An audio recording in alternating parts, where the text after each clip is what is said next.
صلى الله عليك يا مولاي ويا سيدي يا رسول الله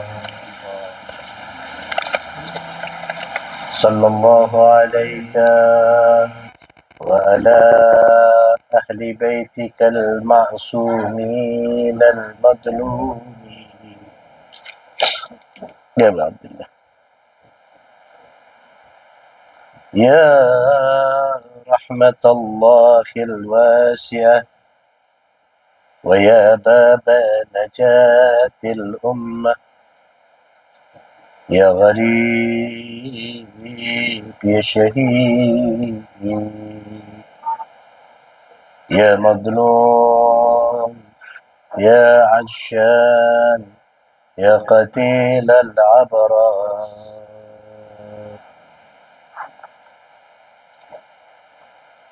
يا ليتنا ثم يا ليتنا كنا معكم سادتي فنفوز فوزا عظيما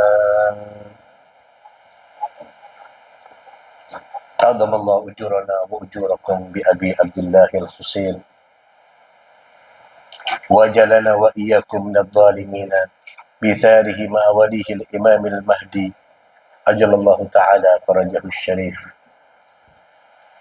Ikhwani wa akhwati rahimakumullah, segala puji bagi Allah yang siang ini memberikan kesempatan pada kita untuk meraih sebuah capaian besar, keridhaan Allah Subhanahu wa taala. Segala puji bagi Allah yang menjadikan kita dikumpulkan menjadi orang-orang pecinta Rasul sallallahu alaihi wasallam dan ahlul baitnya. Satu hal sebelum kita masuk dalam bahasan ini, ikhwani wa akhwati rahimakumullah, hari ini hidup kita untuk mengenang Abi Abdullah al-Husain. Marilah tinggalkan semua urusan dunia kita. Marilah kita tinggalkan seperti tadi yang disampaikan oleh pembawa acara, apa yang kita pegang, apa yang kita lihat, yang tidak pernah lepas seolah-olah dari kehidupan kita. Mari letakkan semua HP kita dan kita lupakan semua urusan dunia kita. Kita kembali kepada Abi Abdullah al-Husain. Hanya waktu sejenak saja, kecuali memang keperluan mendesak atau untuk keperluan yang memang berkaitan dengan Abi Abdullah al-Husain. Tapi kita menyatukan pikiran kita untuk Abi Abdullah al-Husain hari ini. Dan yang kedua, bolehkah kami minta kepada akhwat di seberang sana, adakah kalian yang ingin menjadi Zainab?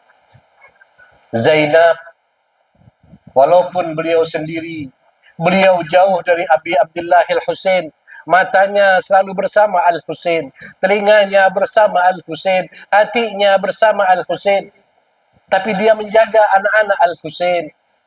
Dia tidak membiarkan anak-anak Al-Husain sendiri. Dalam setiap majelis kita biasanya anak-anak ini ramai sekali, luar biasa. Dan inilah anak-anak harapan kita yang memang harus hadir dalam majelis-majelis Husaini, agar mereka terbiasa dengan majelis ini, agar mereka tahu kebiasaan orang tua mereka dan menjadi kebahagiaan dan kebanggaan mereka bahwa mereka hadir di majelis-majelis seperti ini. Tapi ikhwani wa akhwati rahimakumullah, untuk itu kita memerlukan Zainab yang akan menjaga anak-anak kita, yang akan membimbing mereka, mengajarkan kepada mereka, mengajak mereka, menenangkan mereka. Inilah Zainab yang kita harapkan dalam setiap majelis-majelis Husainiyah. Dan inilah yang harus kita laksanakan. Semoga di seberang sana ada Zainab yang sedang mempersiapkan dirinya untuk menjaga anak-anak Husaini yang hadir di tempat ini, insya Allah. Kita buka majelis ini dengan salawat ala Muhammad wa ali Muhammad. Muhammad wa ali Muhammad.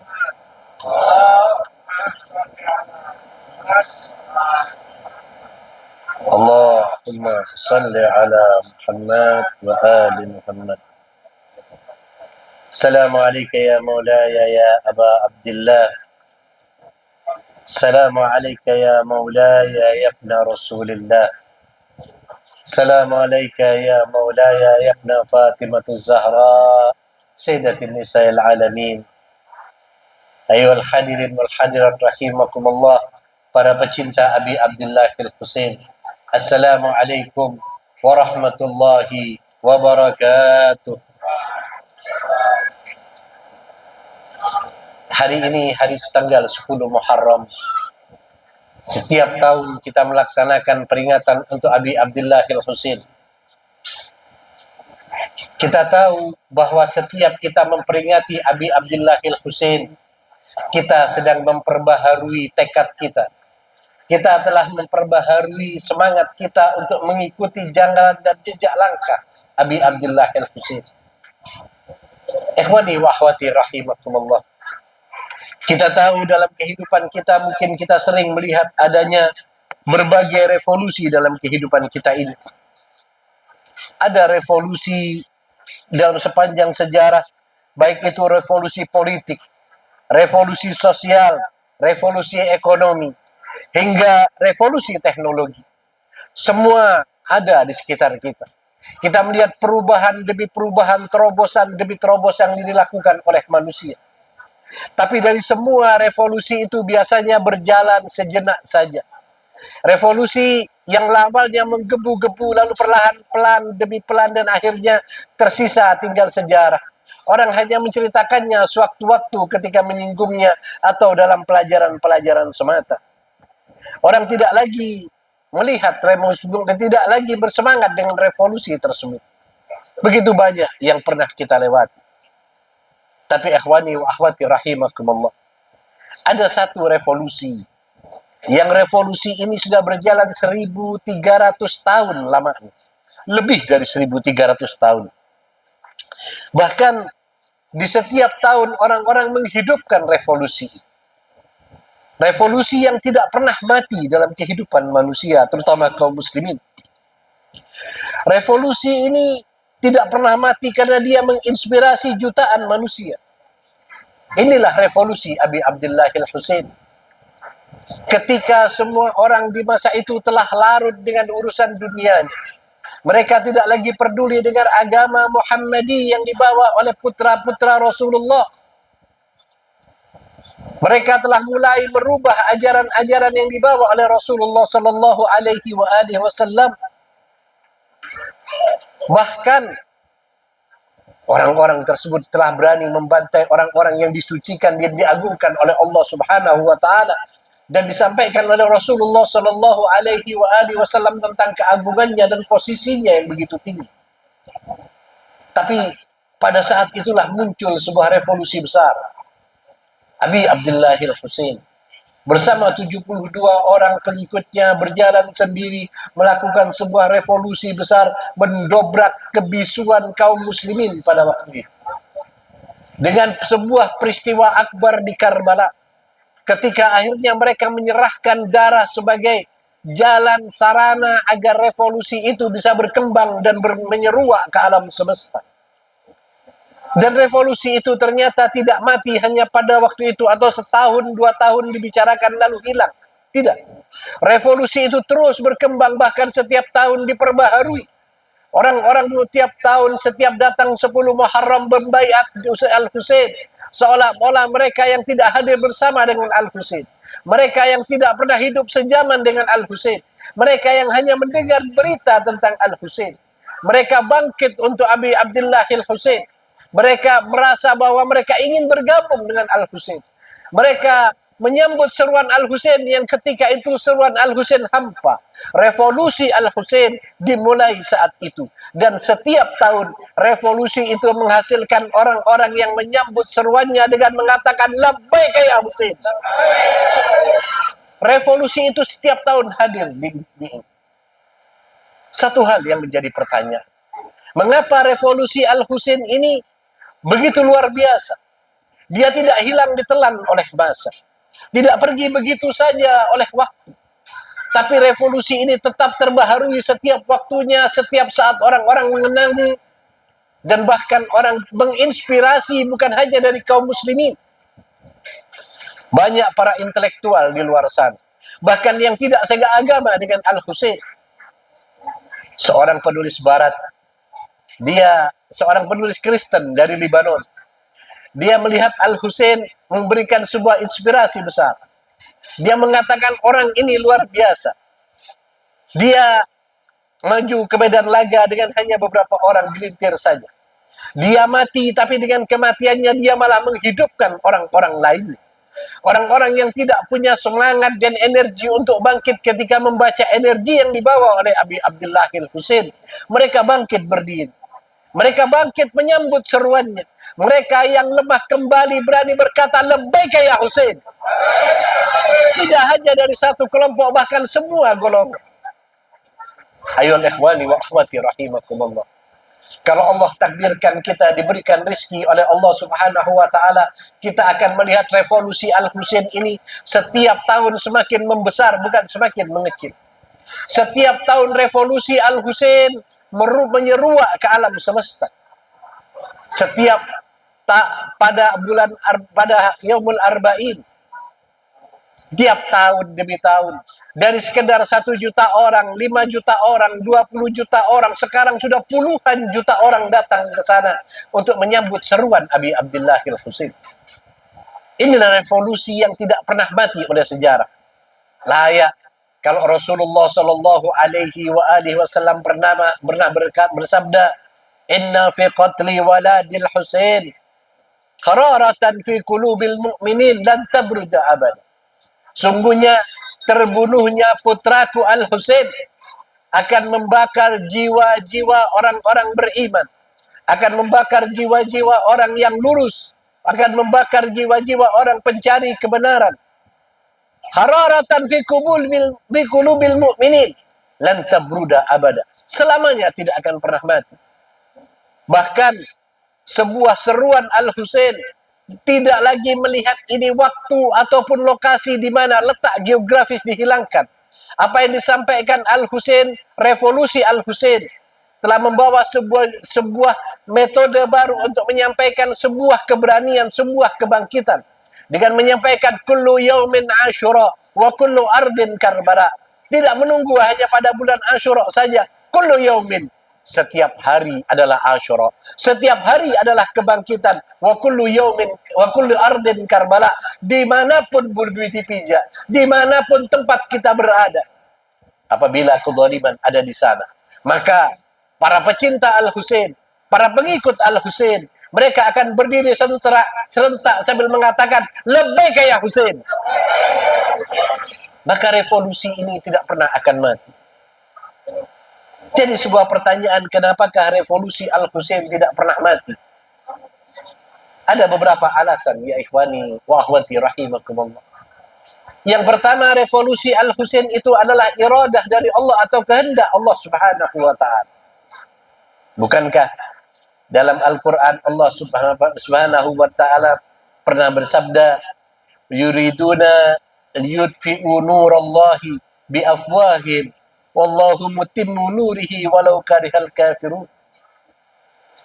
Mereka hendak memadamkan cahaya Allah dengan mulut-mulut mereka, tetapi Allah tetap menyempurnakan cahayanya walaupun orang-orang kafir membencinya. Inilah kehendak Allah. Bagaimanapun mereka berusaha menyumbat aliran dahsyat dari revolusi Al-Husain, mereka tidak akan mampu. Mereka melakukan banyak hal untuk menghentikan Al-Husain. Mereka melarang orang-orang berziarah kepada Abi Abdullah Al-Husain. Beberapa tahun yang lalu dulu, ketika orang datang kepada Al-Husain, para penguasa di sana berusaha untuk menghentikan pengaruh dari revolusi Abi Abdullah Al-Husain. Mereka membunuh para peziarah yang datang kepada Abi Abdullah Al-Husain. Tapi mereka tidak mampu membendung orang-orang yang datang untuk menziarahi Abi Abdullah Al-Husain.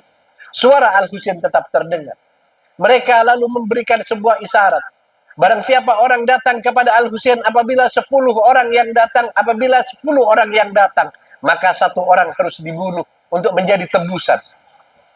Ikhwani wa akhwati rahimakumullah. Apakah setelah itu orang akan takut menyambut seruan Al-Husain? Mereka yang hadir di sana, setiap 10 orang berebut mengatakan, "Biar aku yang dibunuh untuk Al-Husain.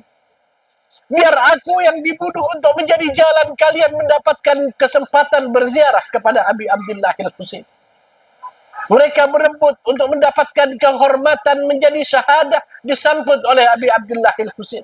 Sebelum dibunuh mereka mempersiapkan dirinya dan menyambut seruan Al-Husain, labbaik ya Husain. Mereka merubah keputusannya. Ternyata membunuh itu tidak membuat mereka takut. Mereka lalu berusaha menghancurkan makam Abi Abdullah al-Husain. Berusaha menghilangkan makam Abi Abdullah al-Husain. Tapi itu pun tidak mampu mereka lakukan. Mereka berusaha menutup apa yang Allah kehendaki. Tapi Allah telah menetapkan sebuah ketentuan. Mereka hendak memadamkan cahaya Allah. Allah tetap menjelaskan bahwa cahaya tersebut akan tetap menyala apabila Allah berkehendak. Imam Ja'far Shadiq pernah berkata, Inna Allah ahabbu ayyakuna ismul Husain madkuran masyhuran. Kata Imam Ja'far Shadiq, Allah menghendaki agar nama Husain senantiasa disebut dan dikenang. Maka apabila ini kehendak Allah, tidak ada yang bisa menghentikan. Semua revolusi kehendak manusia, revolusi manusia aja berhenti sampai di situ saja. Pada waktunya mereka akan bungkam, pada waktunya akan terdiam, pada waktunya revolusi itu tidak akan lagi laku karena putaran zaman telah berubah. Tapi revolusi Al-Husain dari waktu ke waktu tidak membuat revolusi itu mati, tetap hidup dan menyala di kalangan kaum muslimin. Yang kedua, revolusi yang dibangun oleh Al-Husain adalah revolusi yang dibangun di atas amal soleh. Tujuan yang dilakukan revolusi oleh Al-Husain adalah sebuah kebaikan. Kita lihat Abi Abdullah al-Husain bangkit ini tidak untuk merebut kekuasaan, tidak. Beliau bukan bernafsu ingin menjadi khalifah atau menjadi Amirul Mukminin seperti yang dilakukan Yazid. Beliau menolak karena yang menjadi pemimpin waktu itu walaupun beliau adalah orang yang berhak. Bukankah Nabi sallallahu alaihi wasallam pernah berkata, Al-Hasan wal Husain imamani qama au qa'ada. Hasan dan Husain itu imam, pemimpin, mereka berdiri atau duduk, mereka berkuasa atau tidak. Al-Husain adalah tetap pemimpin. Al-Husain pemimpin di mata umat mukminin. Orang beriman pasti berimam kepada Al-Husain. Al-Husain adalah pemimpin mereka, walaupun mungkin dalam hal-hal yang lain mereka bisa memberikan siapa saja. Al-Husain tidak untuk meraih kekuasaan di dunia ini. Bukan itu tujuan Abi Abdullah al-Husain. Tujuan Al-Husain benar-benar untuk memperbaiki apa yang terjadi di umat Nabi Muhammad sallallahu alaihi wasallam yang telah pada waktu itu dirusak oleh apa yang dilakukan oleh Bani Umayyah dan para sahabat di sekitar Nabi Muhammad sallallahu alaihi wasallam. Kita ingat, ayuhan ikhwani, Imam Husain alaihissalam memberikan wasiatnya kepada Muhammad ibn Hanafiyah, saudara. Beliau berkata kepada Muhammad ibn Hanafiyah, inni lam ahruj asiran wala bataran wala mufsidan wala zaliman wa innama harastu li talabil islahi fi ummati jaddi Muhammad. Kata Imam Husain, sungguh aku tidak keluar ini karena kesombongan atau keangkuhan atau untuk berbuat sebuah kerusakan, tidak, kata Al-Husain, atau melakukan sebuah kezaliman, tidak. Aku keluar hanyalah untuk menuntut perbaikan dalam umat kakekku Muhammad. Ajaran yang telah diselewengkan selama ini, Al-Husain meluruskan ajaran tersebut walaupun dengan darahnya yang tertumpah. Tujuannya Husain adalah amal soleh, kebaikan. Inilah yang membuat Abi Abdullah al-Husain revolusinya terus berjalan. Dan orang akan timbul rasa kasih sayangnya kepada Abi Abdullah al-Husain. Orang yang berjalan di atas amal soleh sebagaimana janji Allah dalam Al-Quran. Dalam surat Maryam ayat 96 Allah berfirman, A'udzu billahi minasyaitonir rajim. Innal ladzina amanu wa 'amilus salihati sayaj'alu lahumur rahmanu wudda. Sesungguhnya orang-orang yang beriman dan beramal saleh, Allah yang Maha Pengasih akan menanamkan bagi mereka rasa cinta. Sehingga rasa cinta yang ada di hati kita kepada Abi Abdullah Al-Husain, yang kita rela meninggalkan kesibukan kita di hari ini, yang kita rela menyibukkan diri untuk acara seperti siang ini, yang kita rela mungkin mengorbankan sebagian harta kita untuk memeriahkan majelis ini. Semua yang kita lakukan karena cinta kepada Abi Abdullah Al-Husain. Dan cinta itu yang ditanamkan oleh Allah Subhanahu wa taala karena Al-Husain melakukan revolusinya dengan penuh cinta kasih. Maka Allah menanamkan cinta kasih kepada Abi Abdullah Al-Husain, sehingga revolusi yang dibawa dengan cinta kasih tidak akan pernah hilang, tidak akan pernah musnah, selalu muncul bagi orang-orang yang masih punya rasa Rahman di dalam dirinya. Ini yang kedua. Yang ketiga, dalam revolusi ini yang menjadi tokoh sentral adalah orang yang luar biasa, bukan orang sembarangan. Seorang tokoh yang agung, seorang tokoh yang mendapatkan posisi mulia bahkan di sisi Allah Subhanahu wa taala, bukan hanya di kalangan manusia biasa. Beliau seorang cucu Nabi Muhammad sallallahu alaihi wasallam. Ya. Dicintai oleh Rasulullah sallallahu alaihi wasallam. Beliau salah satu dari Sayyidus Sabab Ahlil Jannah, pemimpin pemuda surga. Beliau juga salah satu dari Ahlul Baitin Nubuwah yang mendapatkan kemuliaan oleh Allah Subhanahu wa taala, disucikan sesuci-sucinya. Ketika Rasulullah sallallahu alaihi wasallam mengumpulkan mereka dalam kisahnya, dalam selimut besar, lalu Rasulullah mengangkat tangannya, Allahumma haula'i ahlu baiti. Lalu Allah berfirman, innama yuridullahu liyuthiba ankum rijsa ahlal bait wa yutahhirakum tathira. Yang tampil sebagai tokoh revolusioner ini adalah seorang yang disucikan oleh Allah, seorang yang tidak memiliki kesalahan dan dosa sama sekali, dijaga oleh Allah Subhanahu wa taala. Ini salah satu yang membuat revolusi ini menjadi sebuah revolusi al-badi. Rasulullah bahkan mengatakan tentang posisi Al-Husain, sang penggerak revolusi ini, sebagai bagian dari dirinya. Husain minni wa ana min Husain, kata Rasulullah. Ahabballah man ahabba Husain. Husain dariku dan aku dari Husain. Allah mencintai orang-orang yang mencintai Husain. Hadis ini ada dari riwayat kalangan Ahlus Sunnah. Hadis riwayat Tirmidzi menceritakan tentang hal tersebut. Karena itu perjuangan Abi Abdullah Al-Husain ini bukan sekedar peristiwa sejarah, tapi bagian dari risalah kenabian. Sehingga dia tidak pernah mati begitu saja karena dijaga oleh Allah Subhanahu wa taala. Yang keempat, revolusi yang dilakukan oleh Abi Abdullah Al-Husain ini adalah revolusi akhlak, bukan revolusi kekuasaan. Tidak seperti revolusi-revolusi yang lain yang mereka merebut sebuah kekuasaan. Negeri kita pernah menjadi sebuah revolusi besar. Revolusi tahun 1945 adalah merebut sebuah kekuasaan, dan itu kan menjadikan kita merdeka. Tapi Al-Husain tidak. Inti perjuangan Al-Husain adalah membela nilai-nilai moral.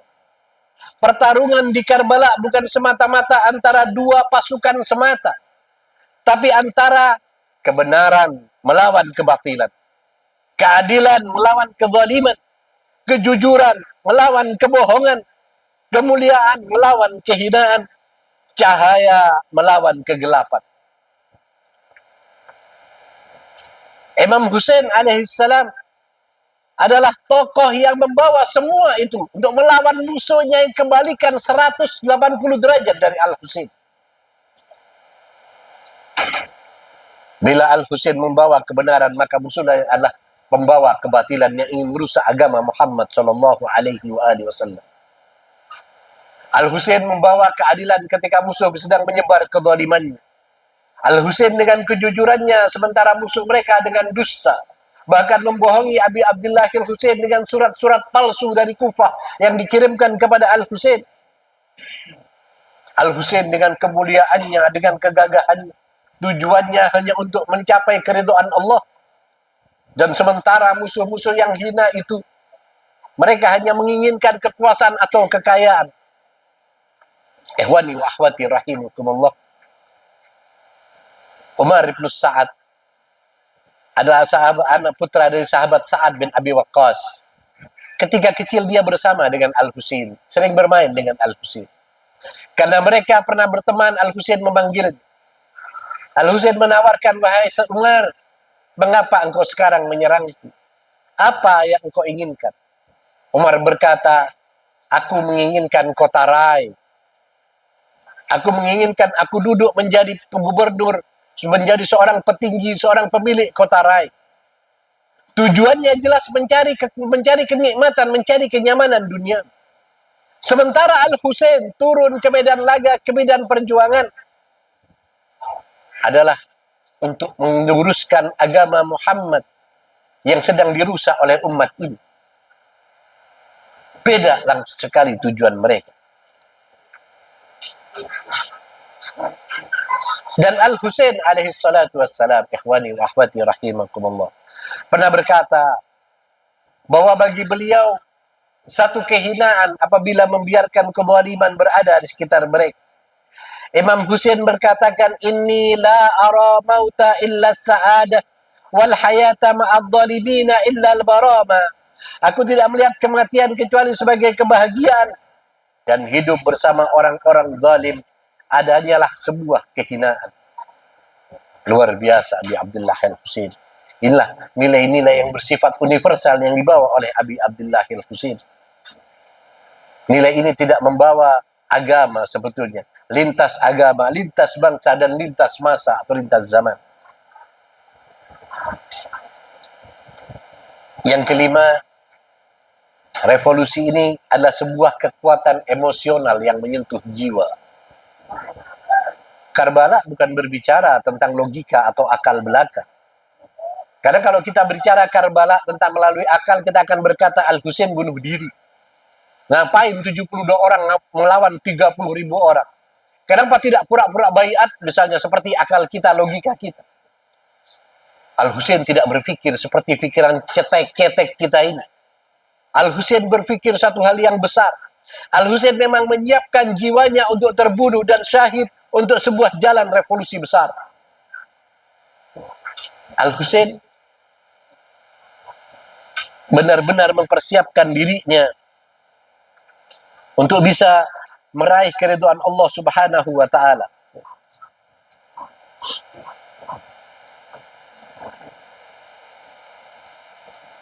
Dan kita bagaimana mungkin kita melihat Al-Husain ini kenapa besar? Karena kita memakai hati kita. Orang-orang yang punya hati pasti menangis untuk Al-Husain, pasti bersedih melihat kejadian di Karbala. Kecuali orang-orang yang telah tertutup hatinya. Kita sering bertanya, kenapa orang tidak menangis untuk Abi Abdullah Al-Husain? Kalau mereka bertanya, kenapa kalian menangisi Al-Husain? Seharusnya kita tanya pada mereka, kenapa kalian tidak menangis untuk Al-Husain? Apabila kalian masih punya hati, masih punya rasa iba, masih punya nilai kemanusiaan dalam jiwa kalian, di mana fitrah manusia yang menutup matanya melihat putra-putri Rasulullah terbantai di Karbala, lalu mereka mengatakan mereka pecinta Rasulullah. Mereka tidak berduka ketika melihat bayi berusia 6 bulan Ali Al-Asghar dipanah lehernya ketika kehausan mencekiknya. Mereka tidak tergetar hatinya melihat Abbas kehilangan kedua tangannya hanya untuk sebuah air bagi anak-anak dan wanita yang kehausan di kemahnya. Mereka adalah orang-orang yang tidak lagi menghiraukan bagaimana tangisan orang anak-anak kecil yang kehausan berhari-hari tanpa air. Mereka mereka juga melupakan tawanan keluarga Nabi Muhammad yang dihinakan, yang digiring dari satu kota ke kota lainnya tanpa hijab yang layak dipakai oleh wanitanya. Sementara Ali Zainal Abidin yang sakit diseret dan terluka kakinya karena rantai yang begitu berat di kakinya, sambil dipaksa jalan ribuan kilometer jauhnya. Di mana rasa iba manusia-manusia itu? Mereka tidak tersentuh melihat kepala para syuhada yang dipenggal lalu diangkat di ujung-ujung tombak. Sesekali kepala itu didatangkan kepada orang-orang yang telah menderita. Orang yang telah menderita kehilangan Aba Abdillah Al-Husain dan keluarganya, disorongkan kepala-kepala itu semakin menyulut dukanya. Mereka tidak lagi memiliki rasa iba tersebut. Di mana di sana mereka tidak lagi melihat Sayyidah Zainab yang penuh dengan kesabaran menghadapi semua ujian yang diberikan oleh Allah Subhanahu wa taala. Ikhwani wa akhwati rahimakumullah. Apabila kita melihat Al-Husain dan keluarganya, apabila kita punya hati, dalam jiwa setiap manusia Allah berikan kepada mereka fitrah. Lucu sekali saudara-saudara kita di seberang sana yang sekarang sedang merayakan 10 Muharram sebagai hari penuh kebahagiaan. Kemarin saya mendapatkan berita dari salah satu pemimpin tertinggi Ormas menulis sebuah tulisan yang mengatakan ini 10 Muharram hari penuh berkah. Pada 10 Muharram ketika itu Nabi Allah Musa diselamatkan dari kejaran Fir'aun. Pada 10 Muharram Nabi Allah Nuh perahunya mendarat dengan selamat. Pada 10 Muharram Ayub yang sakit tiba-tiba disembuhkan oleh Allah Subhanahu wa taala. Pada 10 Muharram semuanya 10 Muharram, 10 Muharram, 10 Muharram. Dan dikatakan di hari itu sehingga hari itu hari penuh dengan keberkahan. Sementara mereka mengaku umat Muhammad sallallahu alaihi wasallam. Mereka merayakan Maulid Nabi. Sebentar lagi mereka merayakan Maulid Nabi begitu meriahnya. Mereka mengatakan cinta kepada Nabi Muhammad. Mereka menangis ketika menyebut nama Muhammad. Dalam konser-konser besar ketika menyanyikan salawat kepada Nabi Muhammad, mereka meneteskan air mata. Tapi ketika kita bercerita tentang Aba Abdillah Al-Husain dan deritanya, mereka hanya mengatakan, toh itu kejadian masa lampau yang tidak perlu dipikirkan. Toh itu sudah kejadian biasa saja. Bahkan ada sekelompok orang yang menyalahkan Al-Husain. Mengatakan, sini salahnya Al-Husain, ngapain berontak? Ngapain bermaju menghadapi puluhan ribu manusia? Inilah ketidakmampuan mereka dalam melihat revolusi Abi Abdillah Al-Husain. Ikhwani wa akhwati rahimakumullah. Sementara kita tergugah hati nurani kita ketika kita masih manusia yang jernih akal pikirannya. Air mata yang mengalir untuk Husain bukan sekedar kesedihan, tetapi menjadi sumber kesadaran, empati dan komitmen terhadap kebenaran. Inilah revolusi Abi Abdillah Al-Husain. Revolusi itu tidak berakhir pada 10 Muharram tahun 61 Hijriah ketika sore hari Al-Husain telah terbunuh. Tidak. Revolusi itu tidak berakhir, tidak berhenti saja. Revolusi itu hidup di setiap majelis, di setiap hati yang mencintai keadilan, di setiap insan yang menolak kezaliman. Selama masih ada manusia yang membela kebenaran, nama Al-Husain akan tetap hidup sebagaimana seruan yang menggema sepanjang sejarah. Kullu yaumin Asyura wa kullu ardin Karbala. Labbaika ya Husain. Labbaika ya Husain. Labbaika ya Husain. Sehingga inilah sebuah perjuangan agung yang tidak akan pernah mati oleh waktu, tidak akan kalah oleh sejarah, tidak akan sirna oleh masa selama masih ada manusia-manusia berakal sempurna atau punya hati nurani yang masih hidup di jiwanya. Ikhwani wa akhwati rahimakumullah. 10 Muharram telah tiba. Tahun 61 Hijriah. Al-Husain telah meninggalkan kota Madinah menuju ke Mekah. Ketika beliau menunaikan ibadah haji, tak sampai berakhir ibadah hajinya pada tanggal 9 Muharram, Abi Abdillah Al-Husain pun pergi meninggalkan kota Madinah. Beliau berangkat untuk menuju ke Kufah. Dan beliau dihadang ke satu tempat bernama Karbala. Ikhwani wa akhwati rahimakumullah. Kita akan membaca apa yang diucapkan Imam Sahib al-Asri wal Zaman, Al-Mahdi al-Muntazar, di hari-hari Ashura seperti ini. Inilah salam Imam Mahdi untuk kakeknya Abi Abdullah al-Husain. Hari ini sahibul musibah kita adalah sahibul zaman kita. Hari ini sahibul musibah kita adalah Mahdi kita yang kita nantikan. Hari ini Al-Mahdi berurai air mata. Hari ini Al-Mahdi menunggu para pecintanya, pengikutnya menangisi untuk Aba Abdullah. Beliau mengatakan dalam syair dan salamnya kepada Abi Abdullah al-Husain, Assalamu ala syaibil hadid. Salam atas janggutmu yang beruban, yang kini memerah berlumur darah, wahai Aba Abdullah. Assalamu ala qaddit tariq. Salam atas pipi mulia yang dulu sering dikecup oleh Rasulullah. Pipi yang terkadang ditempelkan dengan pipi Nabi Muhammad sallallahu alaihi wasallam yang mulia.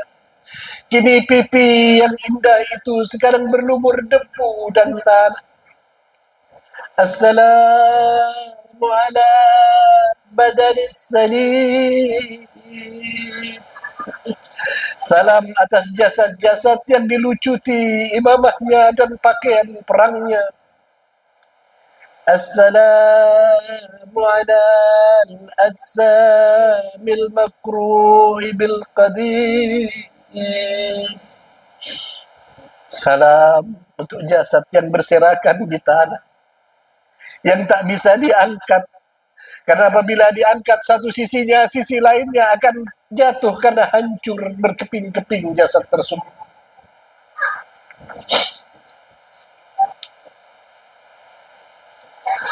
Khaba wallahi man tamassaka bikum amina man laja ilaikum.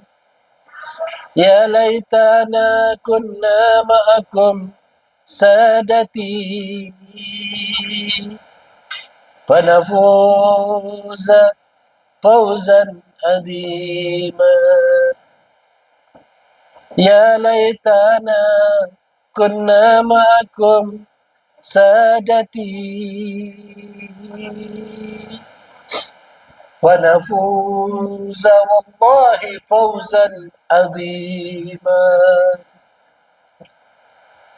10 Muharram 61 Hijriah. Bumi Karbala yang lengang di tepian sungai Furat yang jernih airnya.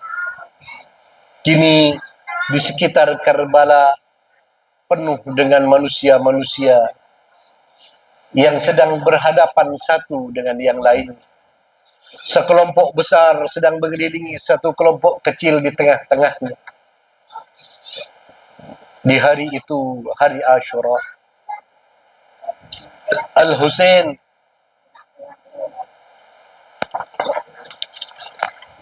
kini telah berdiri sendiri. Tidak ada lagi sahabat yang menemaninya. Habib bin Mawahir telah terbelah tubuhnya. Muslim bin Aus saja telah terkapar di seberang sana. Burair bin Hudair tertancap penuh tubuhnya dengan panah ketika dia melindungi Abi Abdullah al-Husain yang sedang sholat. Sementara Al-Qaim juga telah terbunuh. John, seorang budak dari Abi Dzar yang berbakti kepada Abi Abdullah al-Husain, kini pun telah tiada lagi. Sahabat-sahabat Al-Husain semua pergi. Al-Husain juga menyaksikan bagaimana putranya yang berwajah dengan wajah sang Nabi. Yang Husain selalu berkata, apabila kami rindu Nabi Muhammad, apabila kami rindu kepada kakekku Muhammad, aku melihat wajah Ali Al-Akbar. Tapi wajah yang berwajah tampan bak Nabi Muhammad itu kini telah terkapar di tanah, tak lagi berwujud manusia karena lukanya. Al-Qasim putra abangnya yang begitu berani walaupun usianya belia telah terbelah kepalanya. Begitu juga dengan Al-Abbas yang terpotong kedua tangannya, menancap mata di tangan kanannya, di mata kanannya, dan juga kepalanya pecah karena hantaman benda keras. Kini Abbas pun telah terkapar tanpa nyawa. Al-Husain menarik napas panjang. Inilah waktu yang telah dijanjikan, katanya. Al-Husain memandang orang-orang di seberang sana, yang dengan ganasnya mereka yang tidak lagi punya jiwa kemanusiaan sama sekali dalam jiwa mereka. Al-Husain lalu masuk ke kemahnya, berpamitan kepada para wanita dan juga putranya. Ali Zainal Abidin, putra satu-satunya Al-Husain yang selamat. Ali Zainal Abidin berusaha berdiri walaupun dia tidak mampu menopang tubuhnya sendiri. Dia berusaha mengambil tongkat dan berusaha berdiri walaupun dia terjatuh dan terjatuh lagi. Zainab bergegas lari dan mengangkatnya. Ali Zainal Abidin diangkat, dia berkata, aku akan menolong ayahku. Ayahku sendiri, katanya. Sementara untuk menopang dirinya sendiri, dia tak mampu lagi. Dia tidak bisa mengangkat pedang walaupun dengan kedua tangannya karena lemah. Zainab memaksanya kembali ke pembaringan. Al-Husain mendatanginya, memeluknya, menyuruhnya bersabar dan menyampaikan wasiat demi wasiat. Seandainya putra Al-Husain yang satu ini pun pergi, maka demi Allah matilah syiar Muhammad di bumi ini. Tapi Allah berkehendak lain. Allah hendak Al-Husain tetap mempunyai keturunan yang kelak akan menyebarkan agama Allah. Ali Zainal Abidin dijaga oleh Zainab. Ali Zainal Abidin tidak dibiarkan sendiri. Al-Husain lalu memasuki kemah-kemah kaum wanita. Di sana dia melihat anak-anak yang menangis, apalagi melihat Ali Al-Asghar yang sedang menangis karena haus luar biasa. Suaranya tak lagi seperti suara yang keluar normal bagaimana bayi yang menangis, tapi suara yang sudah tercekik karena kehausannya. Al-Husain yang tak tega berkata, serahkan padaku anakku itu. Al-Husain dengan langkah gontai membawa anaknya ke medan laga ke depan. Di depan sana barisan musuh memandang. Al-Husain mengangkat Ali Al-Asghar dan berkata, kepada kalian di seberang sana, apabila aku mempunyai salah kepada kalian dan akan menghukumku, itu satu hal yang biasa. Silakan saja. Tapi apa dosa anak kecil ini? Dia tak memiliki satu pun dosa. Dia tak memiliki satu kesalahan kepada kalian. Mengapa kalian tak berikan sedikit air kepadanya? Umar bin Sa'ad berkata kepada Shimir bin Jaushad, perintahkan kepada Harmalah untuk mengirimkan kepada putra Al-Husain itu untuk menghilangkan haus. Shimir bin Jaushad memahami apa yang dimaksud oleh pemimpinnya. Dia memanggil Harmalah yang mencabut sebuah panah dari tempatnya. Panah bercabang 3.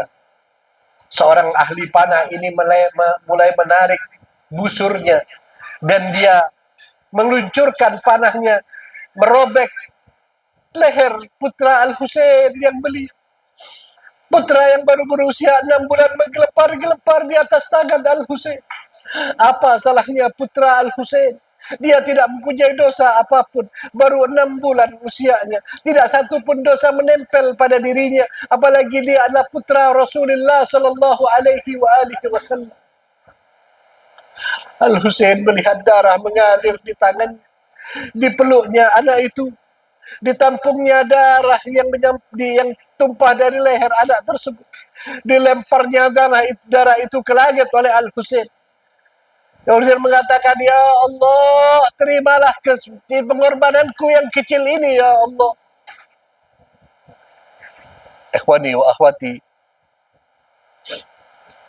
akhwati rahimakumullah. Dalam setiap penyampaian ini, coba pejamkan mata dan bayangkan apabila itu adalah posisi Anda bersama menjadi Al-Husain. Apabila yang menjadi korban itu adalah anak kita, di tangan kita anak yang kehausan ini dirobek lehernya. Lalu kita menampung darahnya. Apabila kita manusia biasa mungkin sudah gila melihat kekejian yang ada di depan sana.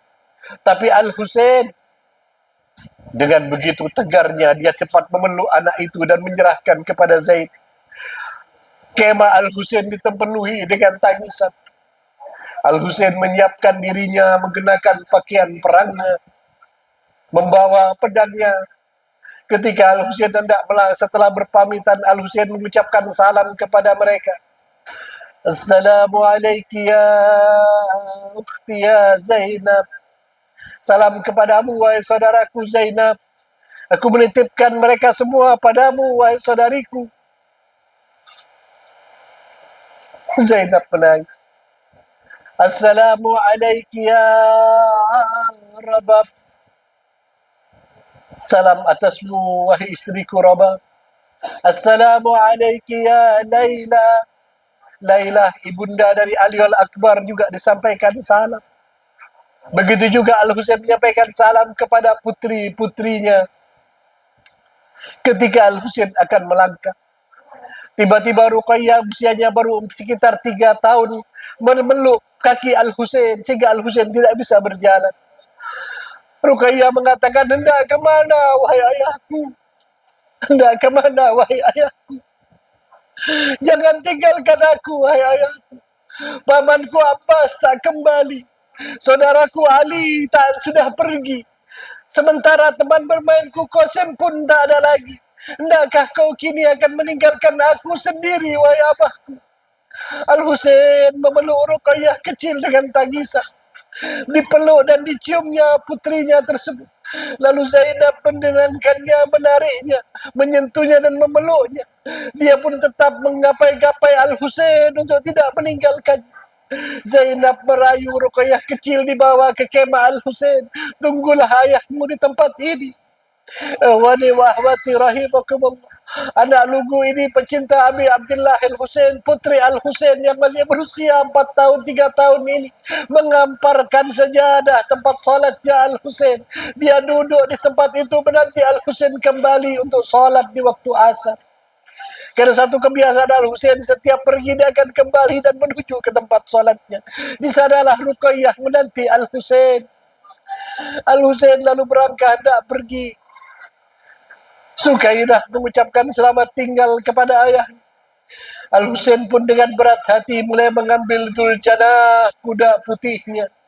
Kuda putih itu dulu diberikan oleh Rasulullah sallallahu alaihi wasallam kakeknya. Kuda itu setia menemani Al-Husain sepanjang hidupnya sampai di akhir hayatnya. Al-Husain menaiki kuda yang tinggi gagah tersebut. Ketika Al-Husain telah sampai di atas kuda dan kuda itu mulai melangkah, tiba-tiba Zainab teringat sesuatu. Dia berlari menyeruak dari dalam kemah dan berkata, "Ya akhi Husain, intadhirni." Wahai putra, wahai saudaraku Husain, tunggu aku, kata Zainab. Al-Husain menghentikan kudanya. Al-Husain menghentikan kudanya bertanya, "Ada apa wahai adikku Zainab?" Zainab berkata, "Turunlah sebentar wahai abangku. Turunlah sebentar saja wahai abangku." Al-Husain pun turun dari kudanya.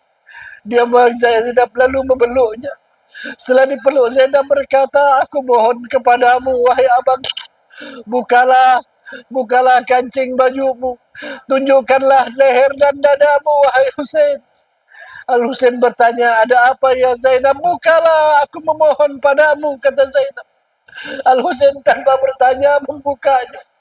Lalu Zainab mencium leher Al-Husain sepuas-puasnya, memeluk dan mencium dada Al-Husain sepuas-puasnya. Sambil menangis dia peluki dada Al-Husain. Setelah itu dia berbalik menghadap ke arah kota Madinah yang jauh di seberang sana. Dia berkata, "Assalamualaikum ya ummah." Salam kepadamu ya Ummah. Salam padamu wahai ibuku Fatimah.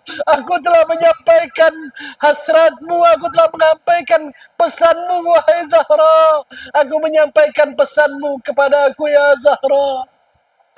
Al-Husain bertanya kepada Zainab, ya Zainab, pesan apakah yang disampaikan ibu?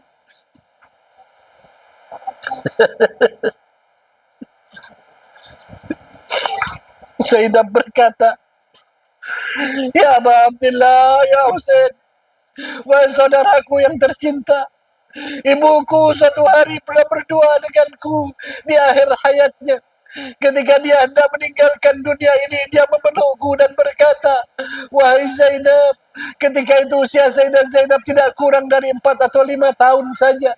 Sayyidah Fatimah yang telah terluka rusuknya, yang telah tak berani, tak bisa bangkit dari tempat tidurnya, memanggil Zainab dan memeluknya sambil berkata, ya Zainab anakku, kelak ya Zainab, engkau akan berdua dengan abangmu Husain. Semuanya telah pergi. Ayahmu tiada, kakekmu tiada, saudaramu Hasan tiada. Tinggal engkau dengan Al-Husain. Wahai Zainab, apabila kejadian itu tiba ya Zainab, maka peluklah Al-Husain, ciumlah leher dan dada Al-Husain ya Zainab. Sampaikan itulah dari ibunya Fatimah, itulah dari Bunda Zahranya kepada Al-Husain. Maka Zainab menyampaikan pesan tersebut kepada Abi Abdullah Al-Husain. Leher yang tak lama lagi akan terpisah dari badannya. Dada yang tak lama lagi akan hancur diinjak-injak kuda. Dipeluk oleh Zahra sebelumnya. Melalui Zainab, melalui lisan, melalui hidung Zainab. Diciumnya menyampaikan salamnya Zahra.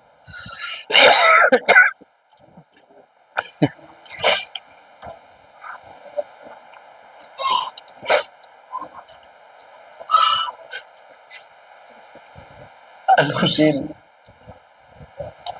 setelah itu menenangkan Zainab dan Zainab kembali ke kemah kaum wanita. Al-Husain kembali menyampaikan salam kepada kaum wanita dan mengintipkan mereka semua kepada Zainab sebagai penanggung jawab setelah kepergiannya. Al-Husain lalu pergi menaiki kuda. Dia maju ke medan laga sambil menyampaikan syair.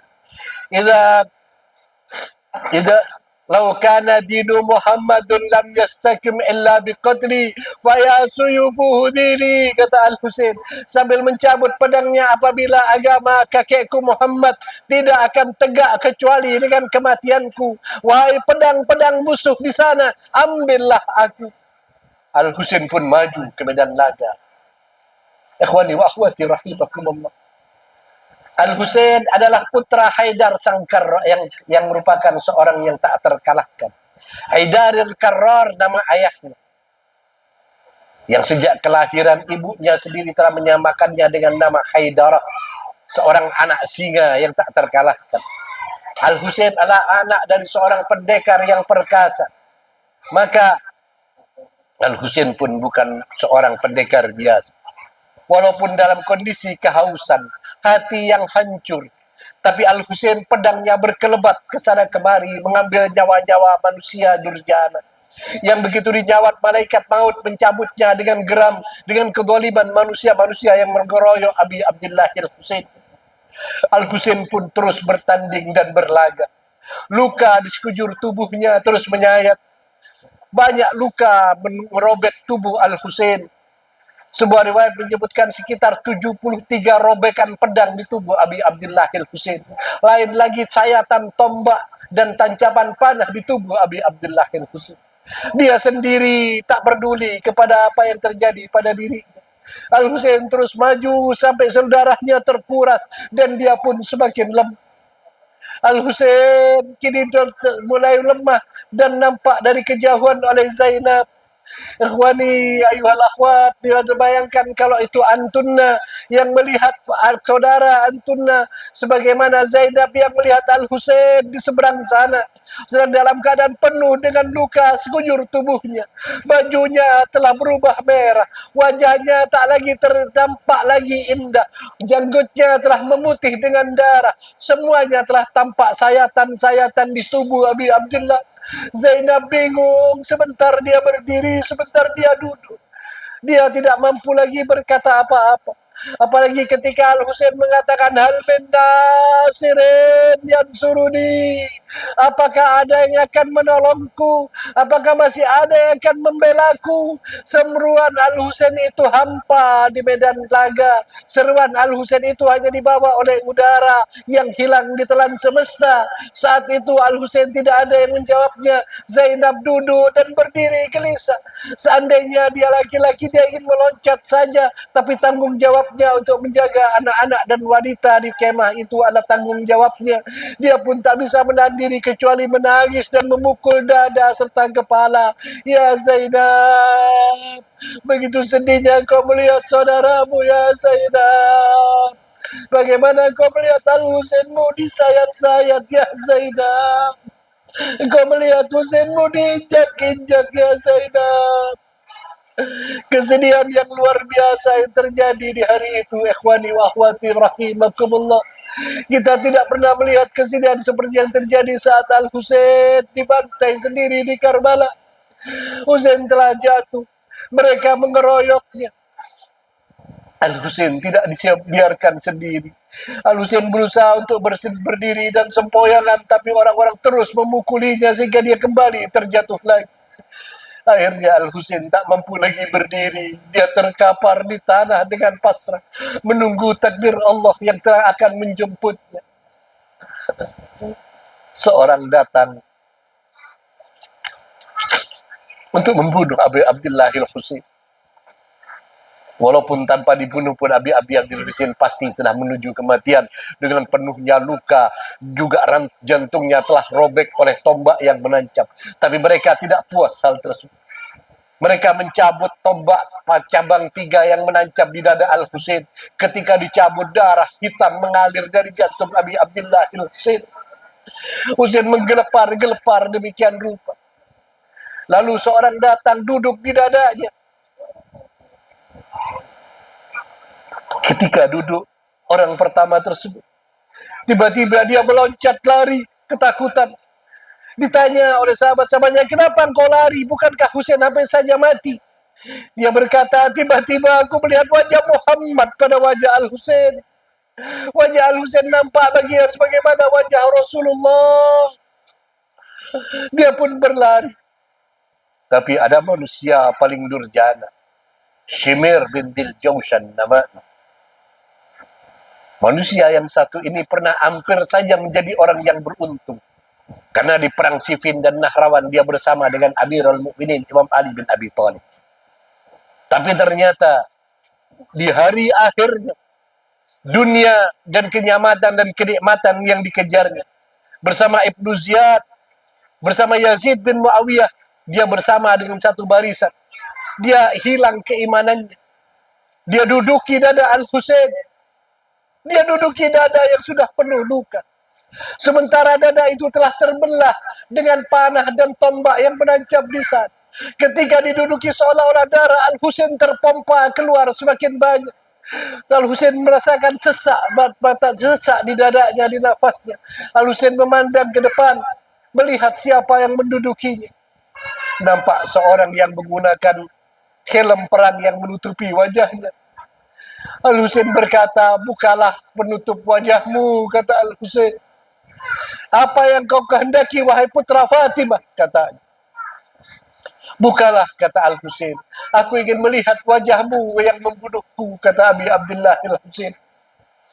Manusia terkutuk ini membuka wajahnya, membuka penutup kepalanya. Lalu tampaklah wajah buruk rupa, sebagaimana pernah dikatakan oleh datuknya Rasulullah, ya Husain, kelak engkau akan dibunuh oleh seorang yang berwajah bak kera, yang penuh dengan bulu-bulu tak karuan di mukanya. Dialah sekarang yang menduduki wajah Al-Husain. Rasul Al-Husain, walaupun dalam kondisi sakit menderita, dia ingat kepada Rasulullah datuknya, dia tersenyum. Sadaqta ya Rasulullah. Engkau benar ya Rasulullah. Sungguh engkau benar ya Rasulullah. Dengan keji manusia terlaknat ini, Ibn Ziyad ini yang tadi kita laknat, dia memukuli wajah Al-Husain berkata, apa kata kakekmu itu? Apa kata kakekmu itu? Katanya, Husain berkata, kakekku pernah berkata, wahai Husain, kelak yang akan membunuhku adalah orang yang berwajah bakra, kata Al-Husain. Dengan marahnya Giljausan ini memukuli Al-Husain. Kepala Al-Husain yang penuh dengan luka dia pukuli sehingga tidak lagi nampak wajah Al-Husain. Saking banyaknya luka, dipukul dengan gagang pedangnya, disayat setiap sayatan, setiap kulitnya, bahkan setiap persendian Al-Husain dipotongnya dengan kejam.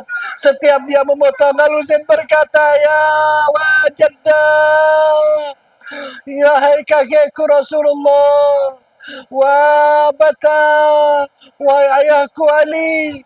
Setiap disayat dia berkata, wah umma ya Zahra.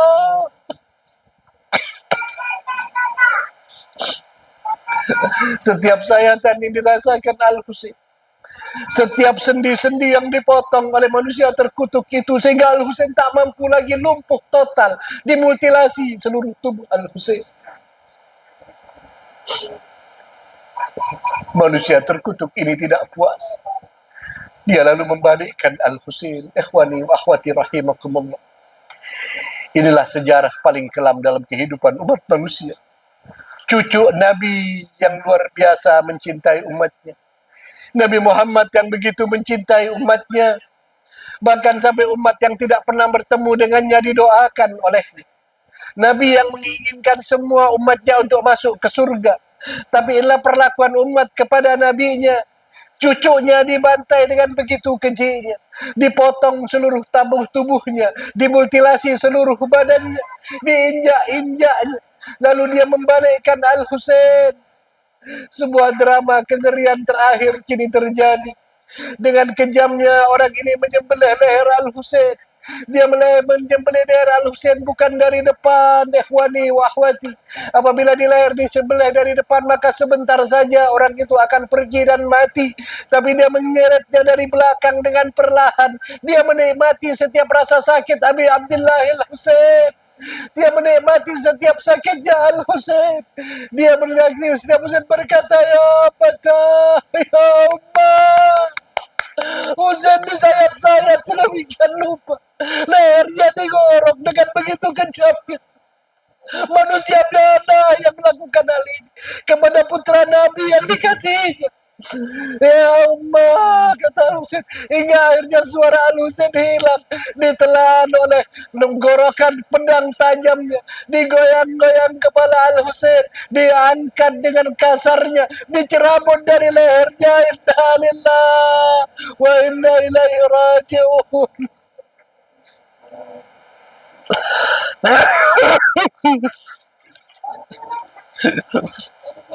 Inna lillahi wa inna ilaihi raji'un.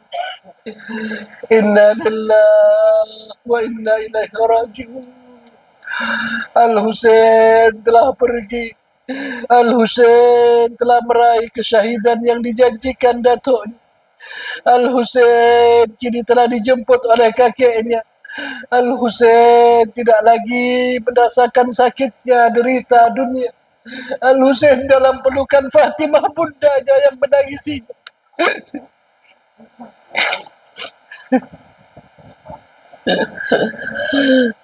Ya Aba Abdullah ya Husain, ya Allah, ya Aba Abdullah ya Husain. أعظم الله أجورنا وأجوركم بمصابنا بأبي عبد الله الحسين وجعلنا وإياكم من الظالمين بثار ما وليه الإمام المهدي من آل محمد عليهم وعليهم السلام. Ya Allah, semoga kelak kita bersama dengan Aba Abdullah al-Husain, bersama dengan Imam Al-Mahdi menuntut balas atas darah Abi Abdullah al-Husain.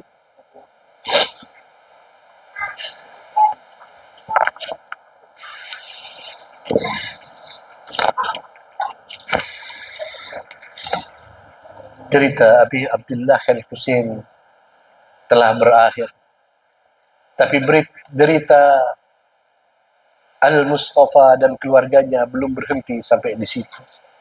Hari demi hari kesedihan itu terus berlaku. Tapi puncak kesahidan telah terjadi. Al-Husain kini telah pergi. Kesedihan itu telah datang. Marilah kita mendengarkan syair tentang kematian Abi Abdullah Al-Husain. Mudah-mudahan Allah meridhai kita semua, dan kita akan menutup majlis ini dengan menyampaikan rasa cinta kita kepada Abi Abdullah Al-Husain. Dengan penuh rasa cinta kita kepada Abi Abdullah Al-Husain yang telah memberikan kepada kita keberanian, yang memberikan kepada kita rasa untuk bisa tidak meninggalkannya. Ya Allah, mudah-mudahan Abi Abdullah Al-Husain hari ini memandang kita insya Allah, dan mudah-mudahan Allah Subhanahu wa taala meridhai kita semua.